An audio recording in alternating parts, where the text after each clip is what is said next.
È una piaga per i cittadini quella dei furti nelle abitazioni o appartamenti che coinvolge tutti i comuni, anche Noventa Padovana. Qui per iniziativa dell'amministrazione dal 31 dicembre è operativa un'assicurazione gratuita contro i furti a tutela degli 11.800 residenti. Quello che a noi ci premeva è riuscire a dare una polizza di prima assistenza, di primo aiuto per quei cittadini che subiscono un furto in appartamento, cioè quindi si vedono danneggiati le proprietà.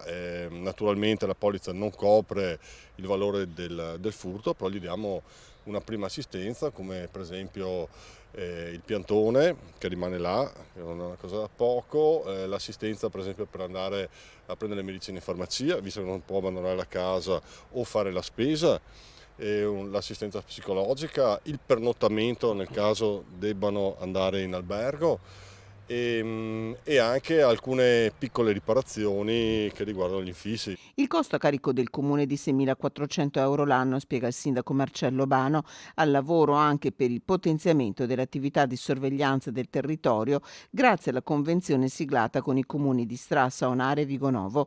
Per accedere alla polizza i cittadini devono contattare un numero verde di cui sarà fatta ampia pubblicità.